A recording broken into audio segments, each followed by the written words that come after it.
कल से हमने बॉन्ड वैल्यूएशन पढ़ा और हमने ये देखा कि आपके पास एक रिक्वायर्ड रेट ऑफ रिटर्न होता है जिसके अकॉर्डिंग जो है आप उसके ऊपर इंटरेस्ट पे करते हो।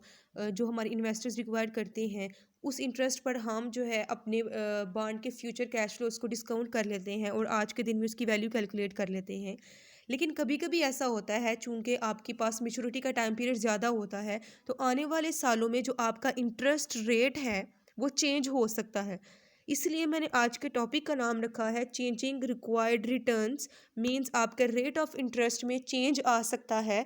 कभी वो इंक्रीज हो सकता है और कभी वो डिक्रीज हो सकता है। ठीक है, उसको इस चेंज को क्या कहते हैं? Interest rate risk. Means chances होते हैं कि फ्यूचर में आने वाले सालों में जो हमारे इन्वेस्टर्स मार्केट को देखते हुए इंटरेस्ट रेट रिक्वायर कर रही हैं वो required rate of interest change भी हो सकता है और डिक्रीज भी हो सकता है एंड इंक्रीज भी हो सकता है। हमारा जो इन्वेस्टर है वो किस चीज़ के साथ कंसर्न होता है? अगर आपका रेट ऑफ इंटरेस्ट इंक्रीज होता है तो आपका जो रिक्वायर्ड रेट ऑफ इंटरेस्ट है वो भी इंक्रीज होगा। ठीक है, आपका required rate of interest increase होगा तो आपको पता है कि जो वैल्यू ऑफ द बॉन्ड है या बॉन्ड या किसी भी सिक्योरिटी की वैल्यू वो डिक्रीज होगी। मतलब जो इन्वेस्टर्स हैं वो किसके साथ कंसर्न हैं कि हमारा जो रिक्वायर्ड रेट ऑफ इंटरेस्ट है वो क्या हो? इंक्रीज हो। अगर required rate of interest increase होगा, वैल्यू ऑफ द एसेट कम होगी, उनको फ़ायदा होगा उस एसेट में इन्वेस्टमेंट करने का। ठीक है, तो जो चेंज आता है कभी इंटरेस्ट रेट इंक्रीज हो जाता है कभी डिक्रीज होता है, इसको कहा जाता है इंटरेस्ट रेट रिस्क। तो हम चेंजिंग रिटर्न्स पढ़ने जा रहे हैं अभी। जैसे ही मार्केट इंटरेस्ट रेट इंक्रीज या फिर डिक्रीज होता है हमारा रिक्वायर्ड रेट ऑफ इंटरेस्ट भी क्या है? इंक्रीज या फिर डिक्रीज होगा। अब यहाँ पर इसका इफ़ेक्ट क्या क्या होगा हमारे वैल्यू ऑफ द बॉन्ड के ऊपर? यहाँ पर आपकी बुक के अंदर ही एक उसने जो है चीज़ एक्सप्लेन की हुई है, ये टेबल बनाया हुआ है। टेबल सॉरी फिगर है 6.5। उसमें एक्सप्लेन किया गया है आपके जो चैप्टर के स्टार्ट से उसने एग्जांपल ली थी मिल्स कंपनी बॉन्ड्स की, उन्हीं की एग्जांपल की जा रही है, ली जा रही है यहाँ पर, जिसकी जो मेच्योरिटी वैल्यू है वो $1000 है। ठीक है, उसके अलावा जो उसके ऊपर कॉपन रेट ऑफ इंटरेस्ट है वो 10% है। ठीक है, मेच्योरिटी भी क्या है? 10 ईयर्स की है। तो वही एग्जांपल है यहाँ पर, लेकिन यहाँ पर उसने changing required rate of return से उसको शो किया है। ठीक है, ध्यान से सुनिएगा। यहाँ पर नीचे नीचे टाइम टू मेच्योरिटी को एक्सप्लेन किया गया है। चूंकि उन्होंने मेच्योर 10 ईयर्स पर होना है इसलिए उसको टाइम पीरियड को 10, 9, 8, 7 ठीक है उस तरह से लिया गया है। ठीक है, वाई एक्सिस पर market value of the bond है, जिसको उसने बी नॉट से एक्सप्लेन किया है यहाँ पे। अगर आपके पास पार वैल्यू जो है वो 1000 हो, ठीक है, रिक्वायर्ड रेट ऑफ इंटरेस्ट जो है वो 10% हो, मेच्योरिटी 10 ईयर्स की हो, तो आपके बॉन्ड की वैल्यू क्या है? वो उतनी ही होती है जितनी आपकी मेच्योरिटी वैल्यू होती है। समझ आई? मीन्स आपके बॉन्ड की वैल्यू 1000 ही रहती है अगर रिक्वायर्ड रेट ऑफ रिटर्न 10% हो। मार्केट वैल्यू उतनी ही रहेगी जितनी आपकी पार वैल्यू होगी। समझ आ गई? लेकिन जैसे ही आपके रिक्वायर्ड रेट ऑफ रिटर्न में माइनर सा इंक्रीज आता है, जैसे कि यहाँ पर उसने एक्सप्लेन किया हुआ है, ये अगर 10% है, नीचे उसने शो किया हुआ है 12% रेट ऑफ रिटर्न। ठीक है, अगर आपका रिटर्न जो है 12% से इंक्रीज होता है, आपके बॉन्ड की वैल्यू 1000 से कम होकर 887 रह जाती है। मतलब आपकी बॉन्ड की वैल्यू इंटरेस्ट रेट के इंक्रीज होने की वजह से क्या हो गई है?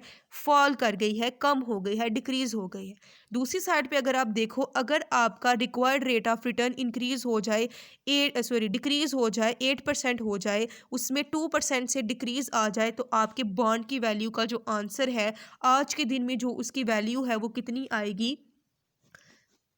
1134। मतलब उसकी पार वैल्यू से ज़्यादा हो जाएगी उसकी आज के दिन में वैल्यू। रिक्वायर्ड रिटर्न इंक्रीज होगा तो वैल्यू डिक्रीज होगी, रिक्वायर्ड रिटर्न डिक्रीज होगा तो आपकी वैल्यू क्या है? इंक्रीज हो जाएगी। मतलब जो रिक्वायर्ड रेट ऑफ रिटर्न है, आर लिख लेती हूँ मैं, उसका और जो वैल्यू ऑफ द बॉन्ड है दोनों में क्या है?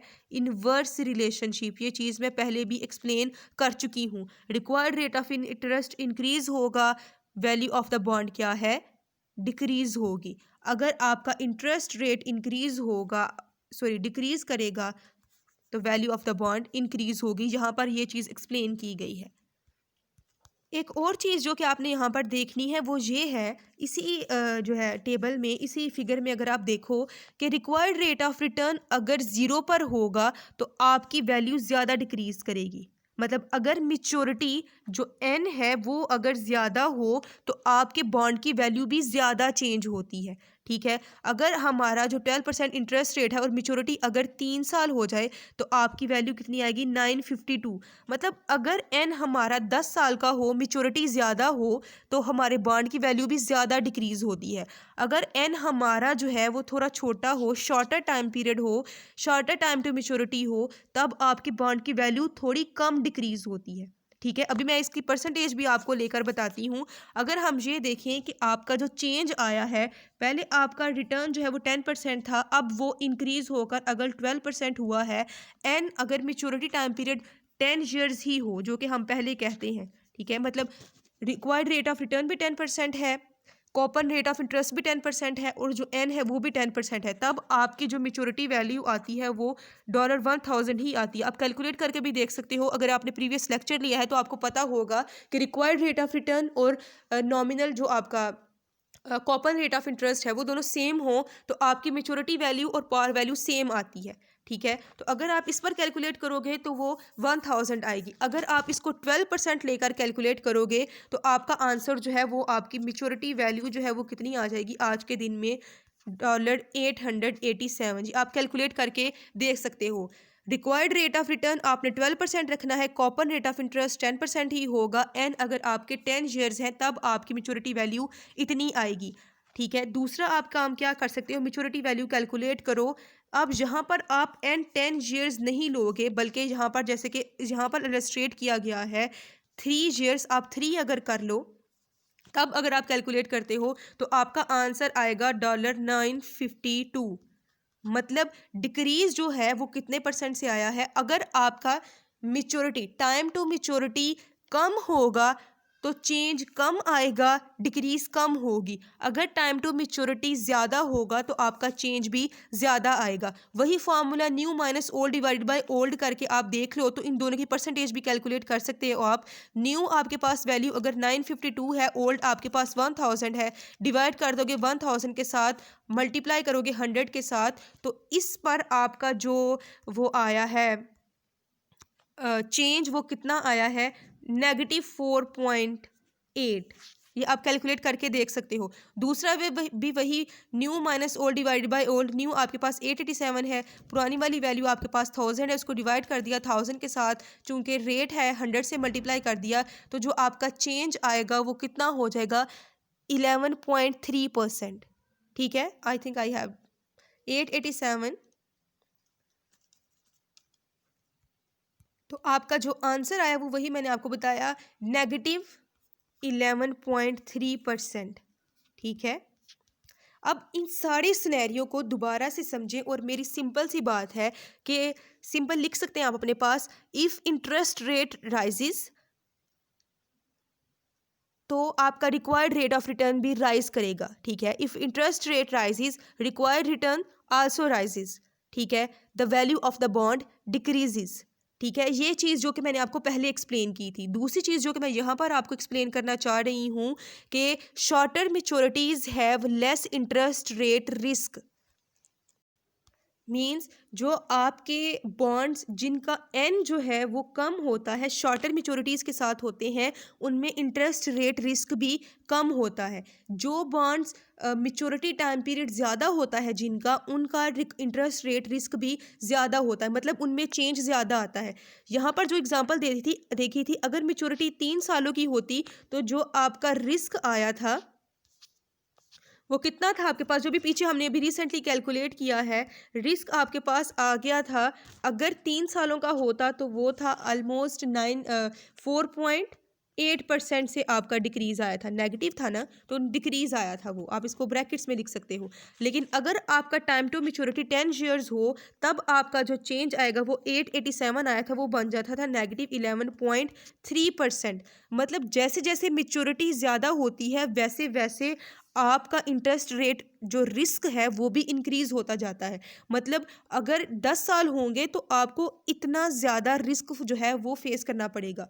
means shorter maturities have less interest rate risk and longer maturities have more interest rate risk. ये चीज़ आप याद कर सकते हो. आपके जो नेक्स्ट न्यूमेरिकल्स हैं उनमें से एक न्यूमेरिकल करवाती हूँ आपको. कल जी आपके पास क्वेश्चन नंबर 15 है, bond value and changing required returns, जो कि अभी मैंने आपको एक्सप्लेन किया है.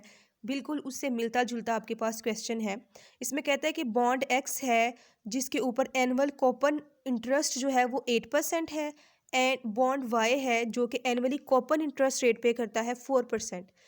Both bonds have 10 years to maturity and आपके पास 10 years है. The yield to maturity for both bond is now 8%. मतलब जो रिक्वायर्ड यील्ड टू मेच्योरिटी मैंने आपको एक्सप्लेन किया था, yield to maturity is equal to required rate of return.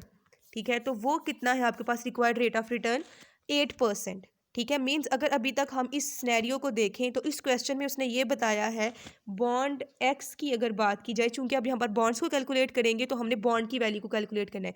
We नहीं लिखेंगे, यहाँ पर बी लिखा जाएगा. बॉन्ड एक्स जो है उसके बारे में अगर हम यहाँ पर लिखें, ये यहाँ पर मैंने सारा सिनेरियो लिख दिया है कि बॉन्ड एक्स है अगर उसकी मेच्योरिटी 10 years है, मेच्योरिटी वैल्यू चूंकि ऑब्वियस सी बात है 1000 की इक्वल होती है, रिक्वायर्ड रेट ऑफ रिटर्न 8% है, कूपन इंटरेस्ट रेट है वो भी 8% है. अगर बॉन्ड वाई की बात करें हम तो बॉन्ड वाई में टाइम जो है वो 10 years है, कूपन रेट ऑफ इंटरेस्ट 4% है, रिक्वायर्ड रेट ऑफ रिटर्न 8% है, और जो मार्केट वैल्यू होती है आपकी मेच्योरिटी वैल्यू वो उतनी ही है जितनी कि आपको ऑब्वियस सी बात है 1000 ही होगी. ठीक है, नेक्स्ट वो क्या कहता है, if the interest rate suddenly rises by 2%, by what percentage will be the price of the two bonds change? कितनी प्राइस से आपकी जो बॉन्ड की वैल्यू है वो चेंज होगी. जैसे कि मैंने आपको अभी थोड़ी देर पहले बताया है कि आप चेंज कैसे कैलकुलेट कर सकते हो. आप पहले तो इस बॉन्ड की आज के दिन में वैल्यू कैलकुलेट करोगे, क्योंकि आपको पता है कि एनुअल रेट ऑफ इंटरेस्ट आपका 8% है, कॉमन इंटरेस्ट रेट, और जो वैल्यू है वो $1000 ही होती है. तो आप वही फार्मूला लगाकर इसकी वैल्यू को कैलकुलेट कर सकते हो. दोनों बॉन्ड्स की वैल्यू आपके पास आ जाएगी. ठीक है, एक वो वैल्यू होगी जो उसकी पार वैल्यू है. ठीक है, जो कि कूपन रेट ऑफ इंटरेस्ट जो गिवन है उस पर आएगी, वो उसकी क्या होगी? पार वैल्यू होगी. उसके बाद जो अभी तक आपने इतना ही काम करना है, मतलब सबसे पहले जो चीज़ करेंगे आप यही करेंगे, जो रेट्स आपको गिवन है उसके ऊपर वैल्यू कैलकुलेट करेंगे वही फार्मूला यूज़ करके, जो कि मैंने आपको बताया था कि बॉन्ड की जो एक्स बॉन्ड है उसकी value will be equal to cash flows multiplied by present value interest factor of annuity plus maturity value multiplied by present value interest factor. ठीक है, जो बॉन्ड एक्स है उसके लिए आपका जो कूपन रेट ऑफ इंटरेस्ट है, जिसको जहाँ पर आपने आई से या cash flow multiplied by present value interest factor of annuity करना होता है, आई आपका किसके इक्वल होगा? 80 के. चूँकि कूपन रेट ऑफ इंटरेस्ट 8% है, बॉन्ड की वैल्यू 1000 होती है, तो 1000 का 8% will be equal to 80 multiplied by present value interest factor of annuity. इसमें चूंकि उसने आपको बताया है कि आपका रिक्वायर्ड रेट ऑफ रिटर्न 8% है, मेच्योरिटी आपकी 10 years है. ठीक है, इसी में आप ऐड कर लोगे जो कि मेच्योरिटी वैल्यू आपको at the end of the year मिलनी है वो कितनी होती है? 1000, और प्रेजेंट वैल्यू इंटरेस्ट फैक्टर लगा लोगे आप. रेट जो है वो 8% होगा, 10 आपके पास ईयर्स होंगे, और आप जो है बॉन्ड एक्स की वैल्यू को कैलकुलेट कर लोगे. ठीक है, यहाँ पर आप 80 लिखोगे. बॉन्ड बी के लिए आपकी यहाँ पर वैल्यू चेंज हो जाएगी, जो कि 4% अगर कूपन रेट ऑफ इंटरेस्ट है तो 4% को 1000 से मल्टीप्लाई करेंगे तो वो 40 आ जाएगा. ठीक है, जब आप इतना काम कर लोगे तो जो भी दोनों की वैल्यूज़ आई होंगी आज के दिन में वो क्या कहलाएंगी? At par कहलाएंगी. क्यों? क्योंकि हमने कूपन रेट ऑफ इंटरेस्ट पर उनको कैलकुलेट किया है. दूसरा कहता है if the interest rate suddenly rises by 2%, by what percentage will be the prices of the bond change. फिर आपने क्या करना है? रिक्वायर्ड रेट ऑफ रिटर्न को 8% की बजाय 10% लेना है. 2% से इंक्रीज़ किया है ना, तो 8 + 2 विल बी इक्वल टू 10%. ठीक है, आपका जो रेट ऑफ इंटरेस्ट है, रिक्वायर्ड रेट ऑफ रिटर्न, वो कितना हो जाएगा? 10% दोनों बॉन्ड्स के लिए. आप फिर से उनकी वैल्यू को कैलकुलेट करोगे 10% पर. ठीक है, मतलब जो रिक्वायर्ड रेट ऑफ रिटर्न है वो 10% रखकर, कूपन तो वही रहेगा ना. उसके बाद रिक्वायरमेंट नंबर बी में कहता है if the interest rate decreases bye 2%. अब आपका जो रेट ऑफ इंटरेस्ट है वो 2% से अगर डिक्रीज़ किया है तो it means required rate of return दोनों के लिए सेम है 8%. उसमें अगर 2% से डिक्रीज़ आया है तो आपका जो रिक्वायर्ड रेट है वो दोनों के लिए क्या हो गया है 6%। अब दोनों बॉन्ड्स के लिए आपने दूसरी वैल्यूज़ कैलकुलेट करनी है जो कि 6% पर होंगी। फिर उसके बाद कहता है विच bond has more interest rate risk. अब आप रिस्क कैसे कैलकुलेट करोगे? सिंपल, आपने क्या करना है, requirement number A and requirement number B में आपके पास दो वैल्यूज़ आई होंगी, ठीक है। दोनों को आप वही फार्मूला से उनकी चेंज ऑफ प्राइसेस कैलकुलेट कर सकते हो। आपको पता है कि प्राइसेस में चेंज हम कैसे कैलकुलेट करते हैं, new minus old divided by old रख कर। रिक्वायरमेंट नंबर ए में आप क्या करोगे, जो रिक्वायरमेंट नंबर ए का आपका आंसर आया होगा, अगर बॉन्ड एक्स की बात की जाए तो उसके न्यू वैल्यू में से ओल्ड वैल्यू जो कि आपने इससे पहले कैलकुलेट की थी 8% रिक्वायर्ड ऑफ रिटर्न रख कर, उसमें से लेस कर दोगे और उसी में से डिवाइड कर दोगे, ठीक है। वाई के लिए भी ऐसा करोगे। जब आप बी वाले में आओगे तो बी के लिए भी क्या करोगे, सिंपल, आप क्योंकि आपने चेंज कैलकुलेट करना है। चेंज कैसे आएगा आपका, जो आपकी रिक्वायर्ड रेट ऑफ रिटर्न 6% रखकर वैल्यू आई होगी वो आपकी न्यू वैल्यू होगी।